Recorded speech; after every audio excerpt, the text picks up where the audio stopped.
Mengapa Socrates terkenal dengan metode Sokratik? Halo Epic Thinkers, selamat datang kembali di channel Epic Philosophers. Hari ini kita akan membahas seorang tokoh legendaris dalam dunia filsafat, Socrates. Dan mengapa dia terkenal dengan metode Sokratik? Siapkan diri kalian untuk petualangan intelektual yang mendalam. Socrates lahir di Athena sekitar tahun 469 sebelum Masehi. Dia dikenal sebagai salah satu filsuf terbesar sepanjang masa.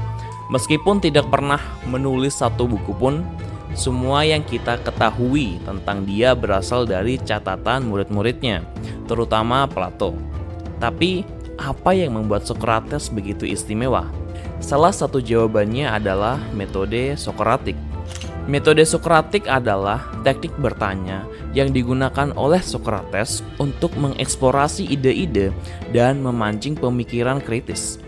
Alih-alih memberi jawaban langsung, Socrates akan mengajukan serangkaian pertanyaan yang dirancang untuk menuntun lawan bicaranya menemukan jawaban mereka sendiri. Metode ini melibatkan beberapa langkah penting. Yang pertama yaitu pertanyaan mendasar. Socrates memulai dengan mengajukan pertanyaan yang sesederhana mungkin. Yang kedua yakni pertanyaan lanjutan. Socrates melanjutkan dengan pertanyaan yang lebih mendalam berdasarkan jawaban yang diberikan oleh lawan bicaranya. Yang ketiga adalah pengujian kebenaran. Pertanyaan-pertanyaan ini menguji konsistensi dan validitas jawaban. Yang keempat adalah kesimpulan. Proses ini terus berlanjut hingga mencapai kesimpulan yang lebih jelas atau memperlihatkan kekurangan dalam pemikiran awal. Mari kita lihat contoh nyata dari metode Sokratik dalam dialog Euthyphro yang ditulis oleh Plato. Dalam dialog ini, Socrates bertanya kepada Euthyphro tentang definisi kesalehan. Euthyphro awalnya memberi jawaban sederhana, tetapi Socrates terus menggali lebih dalam dengan pertanyaan-pertanyaan yang menantang. Socrates bertanya kepada Euthyphro, "Apa itu kesalehan?" Euthyphro menjawab, "Kesalehan adalah apa yang disukai oleh para dewa." Socrates bertanya lagi, "Apakah para dewa selalu sepakat tentang apa yang mereka sukai?" Euthyphro menjawab, "Tidak, mereka sering berselisih." Socrates bertanya lagi, "Jadi, apakah mungkin sesuatu bisa menjadi kesalehan dan tidak kesalehan pada waktu yang bersamaan?" Melalui serangkaian pertanyaan ini, Socrates menuntun Euthyphro untuk berpikir lebih kritis dan menyadari kekurangan dalam definisi awalnya. Metode Sokratik memiliki beberapa keunggulan utama yang membuatnya begitu berpengaruh dan terkenal. Yang pertama yaitu mendorong pemikiran kritis. Alih-alih menerima jawaban yang diberikan begitu saja, metode ini mendorong orang untuk berpikir kritis dan menguji keyakinan mereka sendiri. Yang kedua yaitu membangun keterampilan berdialog. Metode ini mengajarkan keterampilan berdialog yang sangat baik, seperti mendengarkan dengan seksama dan berbicara dengan logis. Yang ketiga yaitu membuka pikiran. Dengan mengajukan pertanyaan yang menantang, Socrates membantu orang untuk melihat berbagai sudut pandang dan mempertimbangkan alternatif lain, tidak hanya hitam atau putih. Yang keempat adalah memperkuat argumen. Dengan terus menguji jawaban, orang dapat memperkuat argumen mereka dan mencapai pemahaman yang lebih dalam.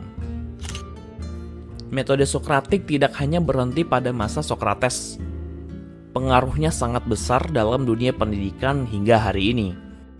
Di banyak sekolah dan universitas, metode ini digunakan untuk mengajar berbagai mata pelajaran mulai dari filsafat hingga hukum. Dalam pendidikan hukum misalnya, para dosen sering menggunakan metode ini untuk membantu mahasiswa mengembangkan keterampilan analisis dan argumentasi. Dengan terus bertanya dan menantang jawaban dari mahasiswa, mahasiswa belajar untuk berpikir seperti seorang ahli hukum. Tentu saja tidak semua orang setuju dengan metode ini. Ada beberapa kritik yang diajukan terhadap metode Sokratik. Beberapa orang merasa bahwa metode ini bisa terasa konfrontasi atau merendahkan, terutama jika digunakan tanpa sensitivitas. Selain itu, tidak semua orang nyaman dengan gaya belajar yang mengandalkan banyak pertanyaan. Beberapa murid mungkin merasa terintimidasi atau tidak cukup waktu untuk berpikir sebelum memberikan jawaban. Meskipun demikian, warisan Socrates melalui metode Sokratik tetap hidup dan relevan. Pendekatan ini mengajarkan kita untuk tidak menerima sesuatu begitu saja, tetapi untuk selalu mempertanyakan dan mencari kebenarannya. Metode Sokratik mengingatkan kita bahwa pemikiran kritis adalah kunci untuk pemahaman yang lebih dalam dan masyarakat yang lebih bijaksana. Dalam dunia yang penuh dengan informasi dan opini, kemampuan untuk bertanya dan berpikir kritis adalah keterampilan yang sangat berharga. Jadi epic thinkers, itulah alasan mengapa Socrates terkenal dengan metode Sokratik.